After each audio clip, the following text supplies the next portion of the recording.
अस्मद्गुरुभ्यो नमः। श्रीशैलेशदयापात्रं दीभक्त्यादिगुणार्णवं यतीन्द्रप्रवणं वन्दे रम्यजामातरं मुनिं। लक्ष्मीनाथसमारम्भां नाथयामुनमध्यमाम् अस्मदाचार्यपर्यन्तां వందే గురు పరంపరాం. హిందూ ధర్మ ప్రేక్షకులకు నమస్కారం. తిరుప్పావై దివ్య ప్రబంధంలోని 6వ పాసురంలోని సామాన్యార్థాన్ని విశేషార్థాన్ని అనుసంధించుకుందాం.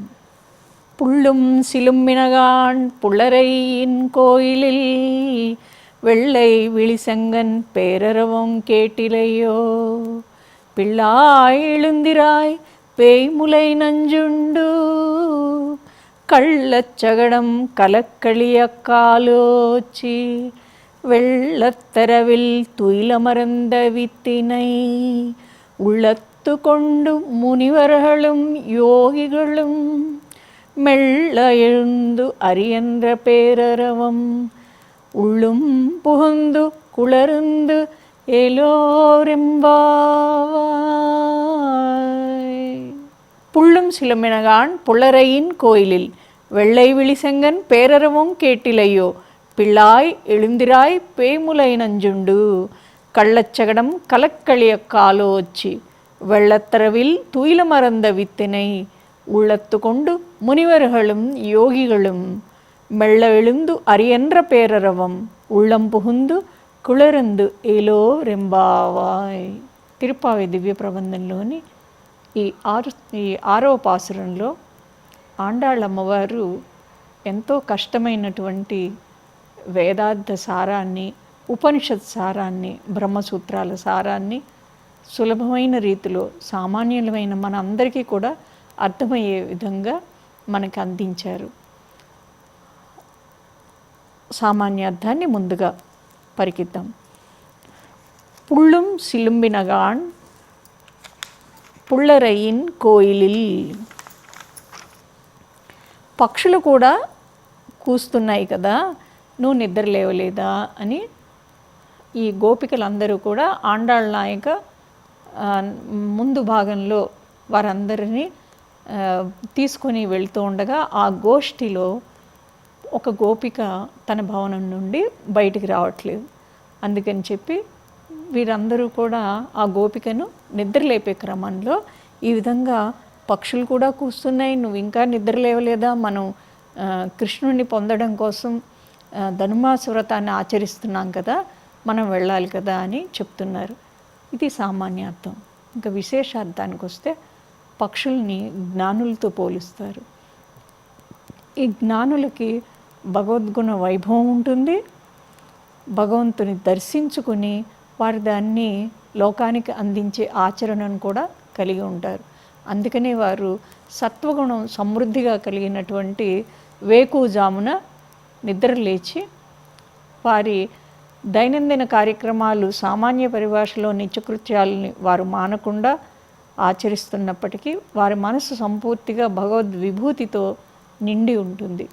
అందుకనే ఆ పక్షుల కలకలారావాలు అనంటే వేదధ్వనులు. ఆ వేదధ్వనులు మంగళప్రదమైనటువంటి భగవత్ సంబంధిత జ్ఞానంతో కూడినటువంటి దివ్యమైన వాక్కులు నీకు వినపడట్లేదా అనేది విశేషార్థం. ఎందుకంటే వాటితోటే మన మనసులో ఈ భూమి మీద పుట్టినటువంటి ప్రతి ఒక్కరికి కూడా త్రిగుణాత్మకమైనటువంటి లక్షణాలు ఉంటాయి. సత్వగుణం, రజోగుణం, తమోగుణం. రజోగుణం మనలో ఎప్పుడు ఎక్కువ ఉంది అనంటే మనకి ఏది చూసినా మనం వెంటనే స్పందించిపోయి విపరీతమైన కోపం, ఆగ్రహం, ఆవేశంతో ముందు వెనక ఆలోచించకుండా తీవ్రంగా స్పందిస్తూ ఉంటాం. అంటే ఆ సమయంలో మనలో రజోగుణం అనేది చాలా ఎక్కువగా ఉద్దీపనమై ఉంది. ఇంకా తమోగుణం అనుకో, పూర్తిగా తమోగుణంలో మునిగి ఉన్నప్పుడు మనమే అన్నీ, జీవుడే సర్వం, నిత్యమైనటువంటి పరమాత్మ ఉన్నాడు లేడు, లేదా అసలు లేడు, నేనే సంపూర్ణంగా నా జీవితం నేను ఇప్పుడు అనుభవిస్తున్నా. ఇది వినడానికి బాగానే ఉంటుంది, కానీ ఈ నేను అనేది ఎక్కడి నుంచి వచ్చింది? ఈ నేను అనేది నా పేరు ఒకటి ఉంది, ఆ పేరే నేనా? అంటే ఈ పేరు ఎప్పుడు పెట్టారు? మనకి తల్లిదండ్రులు బారసాల రోజు నామకరణం చేస్తారు, కానీ ఆత్మకి పేరు ఉండదు. ఆత్మ ఎవరికి చెందినది? పరమాత్మకి చెందింది. ఎందుకు వచ్చింది? మన యొక్క కర్మ ఫలాన్ని ఇక్కడ సంపూర్ణంగా పూర్తి చేసుకుని పాపము వద్దు, పుణ్యము వద్దు. పుణ్యం ఎలాగైతే బంగారు సంఖ్యలు, పాపం ఇనుప సంఖ్యలు అంటారు. ఏ పని చేసినా కూడా కృష్ణార్పణం అనుకుని ఫలాన్ని స్వామికి సమర్పించి నేను తిరిగి స్వామిని ఎలా చేరుకోవాలి, అందుకు సాధనం ఏంటి? నాకు చాలా వైరాగ్యం వచ్చేసిందండి, నేను నేరుగా భగవంతుడి దగ్గరికి వెళ్ళిపోతున్నానని కుదరదు. అది ఆచార్య సంబంధమైనటువంటి ఒక భగవత్ సంబంధం ద్వారా మాత్రమే మనం ఒక మంత్ర అనుష్ఠానం ద్వారా స్వామిని చేరుకోగలం. అందుకు ఆద్యంగా మొట్టమొదటి విషయం ఈ జ్ఞానుల యొక్క వాక్కులను మనసులో మనం స్మరించుకోవడం. అది ఎప్పుడు జరుగుతోంది? శుద్ధ సత్వగుణం ప్రకాశించేటటువంటి తెల్లవారుజామున. ఆ తెల్లవారుజామున ఎలా ఉంటుంది? పూర్వం మన ఇళ్లలో కూడా పెద్దవాళ్ళు పొద్దున్నే లేచి చదువుకో, ఇంక రాత్రి పెందరాళ్ళే పడుకో, పొద్దున్న లేచి చదువుకో, బాగా మనసుకు ఎక్కుతుంది. ఎందుకంటే ఇతరమైనటువంటి విషయ వాసనలు మన మనసుని పూర్తిగా ప్రభావితం చేయవు. అప్పుడు కాస్తంత ప్రశాంతంగా ఉన్నది ఉన్నట్టుగా హాయిగా ఉంటుంది. ఆ సమయమే సత్వగుణం. అటువంటి శాశ్వతమైనటువంటి ఆనందాన్ని కలిగించేటటువంటి భగవద్ అనుభవం అనేది ఒక గొప్ప వెలుగు. ఆ ప్రకాశం అనేది రావడానికి ముందు ఎలాగైతే ఆకాశంలో అరుణకాంతుల వెలుగు రేఖలు పూర్తిగా ప్రకాశించే ముందు కెంజాయి రంగుతో ప్రకాశిస్తుందో ఆ కాలమే బ్రాహ్మముహూర్తం. ఆ సమయంలో పలికినటువంటి ఈ గొప్పదైన ధ్వనులు నువ్వు వినలేదా అని ఈ గోపికని వీరు అడుగుతున్నారు. పుల్లరైన్ కోయిలిల్ వెள்ளై విళిసెంగన్ పేరరవం కేటిలయ్యో. పుల్లరైన్ కోయిలిల్. కోయిలిల్ అంటే భగవంతుడి యొక్క ఇల్లు అనమాట. దేవుని యొక్క ఆలయము, దేవుడు నివసించేటువంటి నివాస స్థానం దేవాలయం. అదేంటండి, దేవుడు అంతా ఉన్నాడు, గుళ్ళో మాత్రమే ఉన్నాడా అంటే, చూడగలిగితే ప్రపంచం అంతా కూడా సర్వభూతాల్లోనూ పరమాత్మను సందర్శిస్తే ఇంకా అసలు ఇక్కడ ఉండాల్సిన అవసరమే లేదు. నేరుగా స్వామితో పాటు సామీప్య సారూప్య సాలోక్య సాయుధ్యాన్ని అంది పరమపదంలో ఉండొచ్చు. మనము అంత శక్యం ఉందా? మన మనసు చిక్కగలుగుతుందా? పరవ్యూహ అవతారాల్లో మనం చేరుకోలేము. విభవ అవతారం రాముల వారు, కృష్ణుడు, త్రివిక్రముడు, నరసింహస్వామి ఈ మొదలైన అవతారాల్లో మనం ఆ కాలంలో లేము. సో మనకి ఆ కాలం కూడా అయిపోయింది. మరి ఇప్పుడు మనం ఏం చేయాలి? అంతర్యామి అర్చామి. అంతర్యామి మన లోపల భగవంతుడు ప్రకాశిస్తున్నాడు మన హృదయంలో. దాన్ని మన ఈ గుణాలు అనేవి కప్పి ఉంచుతున్నాయి. ఎప్పుడైతే ఆ స్వస్వరూప జ్ఞానాన్ని ఆచార్యముఖత మనం తెలుసుకుంటామో అప్పుడు మనం భగవద్ అనుభూతిని పొందగలం. కానీ అది కూడా చాలా కష్టం, ఎందుకంటే ఆ సాధన అంతా కూడా మనం జాగ్రత్తగా చేయాలి. ఇంకా ఈ కలియుగంలో చాలా అత్యంత సులభమైనది ఏమిటి అని అంటే అర్చిరాది మార్గంలో స్వామిని చేర్చుకోవడం. స్వామిని మనం చేరతాం ఎలాగా? మనకి ఇష్టమైనటువంటి, నాకు రాముడు ఇష్టం అండి, నాకు కృష్ణుడు ఇష్టం, నాకు వినాయకుడు ఇష్టం, నాకు అమ్మవారి ఇష్టం, నాకు శివుడు అంటే ఇష్టం. నువ్వు ఏ రూపంలో ఎలా భావించినా కూడా కరుణించి కటాక్షించేటటువంటి దయాసముద్రుడు పరమాత్మ. అయితే వేదం ఏదైతే ప్రతిపాదించిందో ఆ మూర్తిని మనసులో ధ్యానిస్తూ ఎదురుకుండా పెట్టుకునేటటువంటి ఆ అర్చన అనేదాన్ని ఈ కలియుగంలో చేయడం ద్వారా వయసు, జాతి, రూపం, గుణం, లింగం ఏ భేదం లేకుండా కూడా భగవంతుని చేరుకునేటటువంటి ఒక్క గొప్ప సులభమైనటువంటి సాధనం ఈ ధనుర్మాస వ్రతం. అందుకే ఈ తిరుప్పావి పాసురాల్లో ఒక్కొక్క పాసురం యొక్క అర్థంలో కొంత ఎక్కడైనా మనం పట్టుకుని పెద్దల ద్వారా విని మననం చేసుకుని దాన్ని గనక ఆచరించగలిగితే ఈ జన్మలోనే స్వామిని మనం చేరుకోగలం. ఈ విధంగా వీళ్ళు చెప్తున్నప్పుడు మేము చేరుకోగలం అని చెప్పి మనం నేరుగా స్వామి దగ్గరికి వెళ్ళిపోతున్నానని చెప్పి వెళ్ళడానికి ఉండదు. ఎందుకనంటే ఒక క్రమం ఉంటుంది. మనం ఒక దేవాలయానికి వెళ్ళాం, గబగబా లోపలికి వెళ్ళిపోయి దేవుని నేను మొట్టమొదట నిలబడ్డాను, నాకు పలుకుబడి ఉంది, లేకపోతే డబ్బు ఉంది, నేను వెళ్ళి నిలబడేసి వచ్చినందువల్ల ఫలితం ఏంటి? ఒక మ్యూజియంలో ఒక వస్తువుని చూసి ఇదే శతాబ్దంలోది, రాయి ఎప్పటిది, మరొకటి ఏంటి, దీన్ని ఎవరు కట్టించారు, ఎవరు చూశారు, అంతవరకే నీ మనసు వెళ్తుంది తప్ప అక్కడ ఉన్నటువంటి పరబ్రహ్మతత్వాన్ని ఆస్వాదించగలిగావా? లేదు. ఎందుకని? ముందుగా మనసును సిద్ధం చేసుకోవాలి. ఎలాగా? దేవాలయానికి వెళ్ళినప్పుడు ధ్వజస్తంభానికి మన శిరస్సు ఉంచి సాష్టాంగ నమస్కారం గుళ్ళో ఆ ఒక్కచోట మాత్రమే చేయాలి. గర్భగుడి గడపల దగ్గర కొంతమంది చేసేస్తారు, లేకపోతే ఆలయం వెనక గోడల్ని తట్టి ముట్టుకుని లేపుతారు. అసలు అక్కడ తాకనే స్పృశించకూడదు. ఒక సాష్టాంగ నమస్కారం ధ్వజస్తంభానికి ఎందుకు చేస్తామని అంటే, అది వేదాన్ని ప్రతిపాదించినటువంటి వేద పురుషుడే మన సనాతన ధర్మానికి మూలాధారం, ఆలంబనం. ఆ ధర్మాన్ని మనం అంగీకరిస్తున్నామని తెలుపడానికి చిహ్నంగా ధ్వజస్తంభాన్ని ప్రతిష్ఠ చేస్తారు. ఆ ధ్వజస్తంభం పైన గరుడని కీర్తనం, శివాలయాల్లో గరుత్మంతుడిది, విష్ణు ఆలయాల్లో గరుడ ధ్వజాన్ని జయకేతనంగా ఎగురవేస్తూ ఉంటారు. బ్రహ్మోత్సవాల్లో కూడా ముక్కోటి దేవతలను ఆహ్వానం పలికేది ఈ గరుడ కేతనం. సాష్టాంగ నమస్కారం చేసుకుని ధ్వజస్తంభం దగ్గర అప్పుడు ఆలయంలోకి ప్రవేశించాలి. ప్రవేశించినప్పుడు మనకి గరుత్మంతుడు కనిపిస్తాడు. గరుత్మంతుడి దగ్గర మనం నమస్కారం చేసుకోవాలి. గరుత్మంతుడు పక్షులకి రాజు, పక్షి జాతి మొత్తానికి గరుత్మంతుడు రాజు. మరి గరుత్మంతుడికి రాజు ఎవరు? గరుడగమనైనటువంటి శ్రీమన్నారాయణుడు. అలాగే మనం గనక గమనిస్తే శివాలయాల్లో నంది కనిపిస్తుంది. నంది శివుడి యొక్క వాహనం. ఈయనకేమో పక్షి, ఆయనకేమో ఒక ఎద్దు. ఈ వీళ్ళకి వేరే ఏం వాహనాలు లేవా? తలుచుకుంటే ఎన్ని రథాలు వస్తాయి, లేదా ఎన్ని కొత్త కొత్త వాహనాలు వచ్చాయి. ఎందుకు వాటిని వెళ్ళారు అంటే, ఇది బాహ్య దృష్టిలో అది ఒక గరుత్మంతుడు ఒక గరుడ పక్షిగాను, నందీశ్వరుడు ఒక ఎద్దుగాను కనిపిస్తారు. కానీ వీరు ధర్మానికి ప్రతీకలు. గరుత్మంతుడు వేదాత్మ విహగేశ్వర, ఆయన సుపర్ణుడు, బంగారు రెక్కలు కలిగినటువంటి ఆ గరుత్మంతుడు వేదానికి ప్రతినిధి. అందుకనే గరుడ ధ్వజానికి అంత గొప్ప విశిష్టత. ఎప్పుడైతే ధ్వజస్తంభం పైన గరుడ కేతనం ఎగురవేసి అందరికీ ఆహ్వానం పలికి ప్రసాదాన్ని నివేదిస్తారు. ఆ నివేదాన్ని స్వీకరిస్తే కనుక సంతానం కూడా సంప్రాప్తిస్తుంది. ఇది ఓహో నమ్మకం, స్థలాచారం కాదు, ఇది నిరూపించబడినటువంటి గొప్ప సత్యం. అంత గొప్ప మహిమ కలిగినటువంటి గరుత్మంతుడు స్వామి యొక్క వాహనంగా, అంటే వేదాన్ని వాహనం చేసుకుని పరమాత్మ బయలుదేరతారు. అలాగే ధర్మాన్ని వాహనం చేసుకుని పరమశివుడు బయలుదేరతాడు. ఇది మనం ఎప్పుడైతే వెళ్ళి ఆలయంలో వెళ్ళినప్పుడు చాలా యథాలాపంగా దండం పెట్టుకుని వెళ్ళకుండా, మనం మాటలతో వర్ణింపశక్యం కాని అపౌరుషమైనటువంటి వేదాలకు ప్రతినిధులైనటువంటి గరుత్మంతుడిని నమస్కార ప్రణామాలు సమర్పించుకుని మూల విరాట్ దగ్గరికి వెళ్ళినప్పటికీ మన మనసు సంసిద్ధతగా ఉంటుంది. లేకపోతే మనం వెళ్ళి వచ్చామన్నది ఒక యాంత్రికమైనటువంటి యాత్రగా మాత్రమే మిగులుతుంది. అలాంటి గరుత్మంతుడిని వీరు కీర్తిస్తూ పుల్లరయిన్ కోయిలిల్ వెళ్ళై విళిసంగం పేరరవం కేటిలయ్యో, శంఖధ్వని కూడా నీకు వినిపించట్లేదా అంటారు.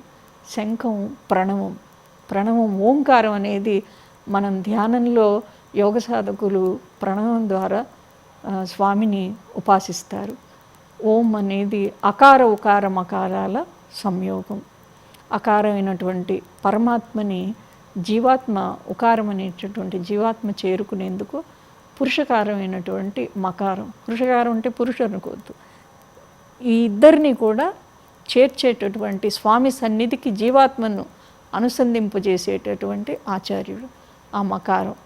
మహాలక్ష్మి అవుతారు, ఆచార్యులు అవుతారు, లక్ష్మణుడు అవుతారు. ఎవరైతే స్వామి దగ్గరికి చేరుస్తారో అది మకారం. ఈ మూడిటి యొక్క సంయోగమే ఓంకారం.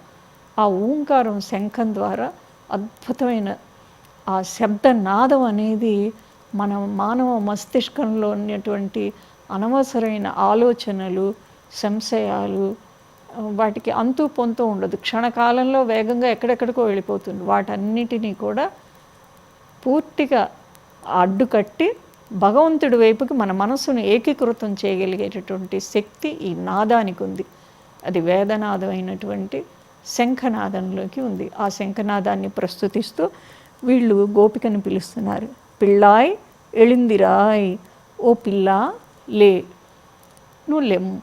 ఎందుకని ఈ అమ్మ ఏం చేస్తోంది, లోపల తాను ఒక్కతే భగవద్ అనుభవాన్ని తన మనసులో స్మరించుకుంటూ మన్నం చేసుకుంటూ కృష్ణుడే వస్తాడులే, నేను ఎందుకు వెళ్ళడం అని భావిస్తోంది.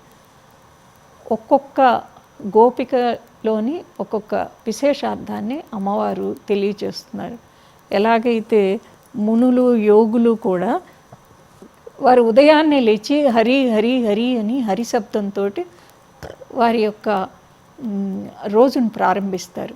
మనం కూడా రాత్రి నిద్రించేటప్పుడు శివుని యొక్క అష్టనామాలను వేకుజామున లేచినప్పుడు ఎప్పుడు మెలకు వస్తే అప్పుడు హరినామంతో మనం నిద్ర లేచి మనసులో మొట్టమొదట హరి హరి హరి అని మనం పలికామనుకోండి, హరి అనే 2 అక్షరాలు అత్యద్భుతమైనటువంటి శబ్దశక్తి మంత్రశక్తి కలిగి ఉన్నాయని చిన్నపిల్లలకి మనం హరి అష్టకాన్ని నేర్పించినా కూడా గొప్ప ఫలితం ఉంటుంది. ఆ హరి శబ్దంతో ఈ మునులు యోగులు కూడా తరిస్తూ వాళ్ళ రోజును ప్రారంభిస్తారు.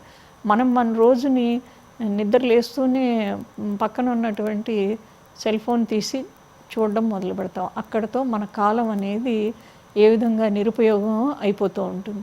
దాని నుంచి మనం పక్కకి వచ్చి మనని మనం ఉద్ధరించుకునే మార్గంలో ఏం చేయాలి అని అంటే, మనం గొప్ప తపస్సు చేయనవసరం లేదు, హోమాలు యాగాలు చేయనవసరం లేదు, లేదా ఎక్కడికో వెళ్ళి ఏదో నేర్చుకోనవసరం లేదు. మనం ఇక్కడుండి తరించడానికి కొన్ని నామాలు నోరు తిరగండి, ఇప్పుడు ఈ వయసులో ఇక్కడ ఏం నేర్చుకుంటాను అలాగే. కానీ సులభమైనటువంటి భగవన్నామ సంకీర్తన ద్వారా తరించవచ్చు. ఆ పనినే ఈ మునులు యోగులు అనేవారు సామాన్యులకి ఈ మార్గాన్ని కలియుగంలో ఉపదేశించారు. ఎలాగైతే కృతయుగంలో తపస్సు చేసి, ద్వాపరంలో హోమాలు చేసి, త్రేతాయుగంలో ఈ దాన ధర్మాలతో గడిపిన వారు ఆ నిత్యానుష్ఠానం కర్మానుష్ఠానం చేయలేని వారందరికీ కూడా కలియుగంలో హరినామ స్మరణ అనేది అంత్యోపాయము, అత్యద్భుతమైనటువంటి సాధనం. పేయిములై నంజుండు, పేయిములై నంజుండు. ఇక్కడ ఒక సామాన్య అర్థంలో పూతన స్తనం నుంచి విషాన్ని ఆరగించాడు శ్రీకృష్ణుడు అని చెప్తున్నారు. పూతన శ్రీకృష్ణ పరమాత్మని ప్రాణం తీయడానికని చెప్పి తల్లి రూపంలో వచ్చారు. పూతని ఆ పాలు తాగడానికని చెప్పి స్వామి పూతన దగ్గరికి చేరి పూతన స్తన్యాన్ని అందించితే ఆ పాలను తాగేసి తాను మామూలుగా ఉన్నాడు, పూతన మరణించింది. ఇది సామాన్యంగా జరిగిన అర్థం. విశేషార్థం ఏంటి మీరు గమనిస్తే, త్రేతాయుగంలో శ్రీరామచంద్రుడు కూడా మొట్టమొదట సంహరించింది తాటకిని, స్త్రీని, అది వృద్ధ స్త్రీ. అలాగే కృష్ణుడు కూడా మొట్టమొదటి సంహరించింది పూతన్ని. పూతన దేనికి ప్రతీక? సామాన్యార్థంలో కంసుడు పంపించాడు బుల్లి కృష్ణుడిని మనం సంహరించాలని చెప్పి విషం ఇవ్వాలని వచ్చింది, తనే మరణించింది. విశేషార్థంలో పూతన ప్రకృతి నిజమైన తల్లి కాదు, తల్లి లాంటి వేషం వేసుకుని వచ్చింది, తల్లిగా నమ్మించింది. పసిబాలుడు నిజమని నమ్మి పూతన దగ్గరికి వచ్చి పూతన స్తన్యాన్ని గ్రోలుతాడు. పూతన ఏమిచ్చింది? విషయ భోగాలు, అహంకార మమకారాలు అనే వాటిని పూతన స్తన్యం ద్వారా అందిస్తుంది. యశోదమ్మ నిజమైన తల్లి. యశోదమ్మ ఎవరు? మంత్రం. మననాత్రాయితే ఇది మంత్ర, మంత్రమే మనని రక్షిస్తూ ఉంటుంది. మనం మననం చేసుకోగా ఆ బీజాక్షరాలు ఏవైతే ఋషులు భగవంతుణ్ణి వాళ్ళ హృదయ కుహరాల్లో వాళ్ళు దర్శించారో అప్పుడు ఒక వర్ణం అనేది వాళ్ళలోంచి వెలువడుతుంది. కొన్ని అక్షరాలు, ఆ శబ్దాలే ఒక బీజాక్షరాల కింద అవుతాయి. ఆ బీజాక్షరాల సంపుటమే మహామంత్రం అవుతుంది.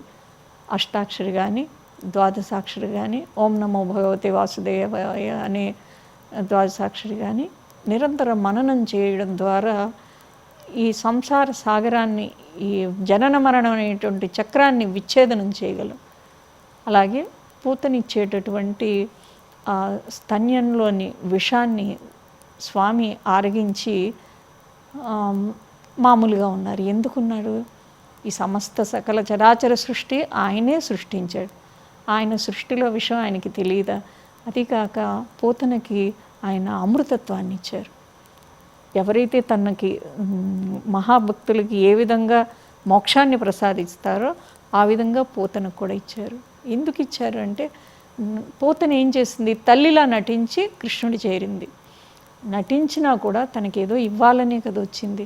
అందుకని యాంత్రికంగా బయట ప్రపంచం కోసం బాహ్యాడంబరాలతో పూజ చేసినా కూడా స్వామి పోన్లే పాపం అని చెప్పి ఆయన ఇస్తారు. అది స్వామి యొక్క కారుణ్య రసానికి అత్యద్భుతమైన ఉదాహరణ. ఎందుకనంటే నిజంగా చేసినా కూడా ఇస్తారు, పోతనలాగా నటించినా కూడా ఆయన తన సాయుధ్యాన్ని ప్రసాదించారు. విభీషణుడిని స్వామి అంటారనమాట, ఈయన పక్కన ఉన్న వాళ్ళందరూ రాక్షసమాయేమో, రావణాసుడు తమ్ముడు మన దగ్గర ఎందుకు వచ్చాడు రామా, మనం ఇవ్వద్దు, అతనికి ఏం శరణ ఇవ్వద్దు అంటాడు. నటించడానికే వచ్చాడనుకో, మిత్రభావేన సంప్రాప్త్యం అని చెప్తాడు. మిత్రుడనే భావంతో ఆయన వచ్చాడు కదా, అందుకని చెప్పి మనం ఆయన్ని నేను ఆదరిస్తాను, శరణిస్తాను అని రామచంద్ర ప్రభువు చెప్తాడు. అలా ఆయన ప్రతి అవతారంలో కానీ ఎక్కడైనా ఎప్పుడైనా కూడా స్వామి అని చెప్పి ఒక నిజమైన ఆర్తి అయినా అవ్వచ్చు, లేదా నటనైనా అవ్వచ్చు, అయినా కూడా కరుణిస్తారు. ఆ కరుణా గుణాన్ని ఈ పూతన సంహారంలో విశేషార్థంగా అమ్మవారు చెప్తున్నారు.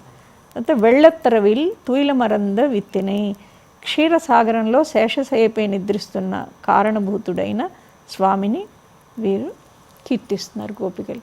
అంటే భగవద్గుణాలే పాలు క్షీర సముద్రంలో, ఆ పాల సముద్రంలో ఉన్నటువంటి భగవద్గుణ వైభవాన్ని శేషశయ్యపై, శేషుడు ఎప్పుడు కూడా స్వామిని సేవిస్తూ శయ్యగా పాదుకగా అన్ని విధాలుగా సేవిస్తూ ఉంటాడు.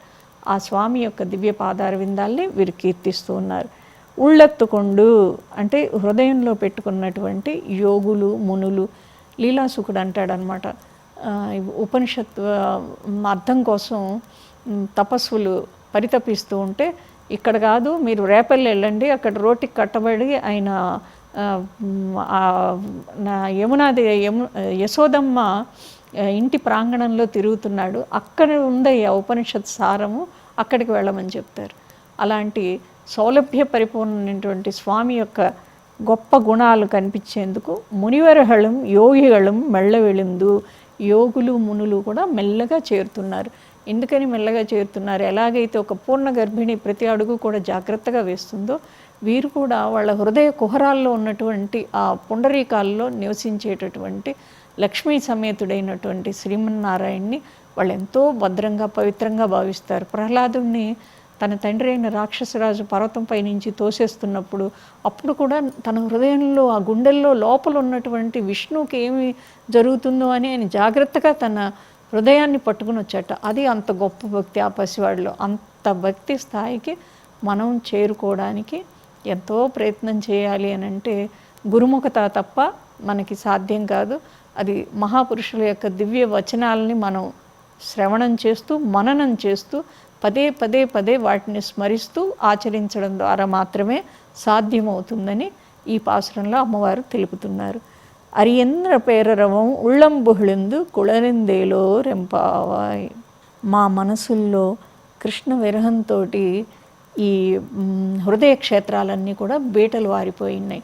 దానిలో ఈ మహర్షుల యొక్క దివ్య ఉపదేశాలనే వర్షం ద్వారా అవి కృష్ణ భక్తి అనేది అంకురించి దినదిన సమృద్ధిగా పెరిగి స్వామిని చేరుకునేందుకు సుగమమైన మార్గాన్ని తెలుపుతోంది అని చెప్పి గోపికల నిద్రిస్తున్న గోపికను లేచి తమ గోష్ఠితో పాటు కలవమని వీరు విన్నవిస్తూ తర్వాతి పాసురాన్ని 8వ తర్వాత 7వ మిగిలిన గోపికలందరూ కూడా భవనంలో నిద్రిస్తున్న గోపికను నిద్రలేపుతూ వినమ్రపూర్వకంగా పాసురాన్ని అనుసంధిస్తున్నారు.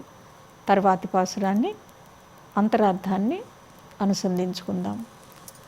ఆండాళ్ తిరువడిగళే శరణం.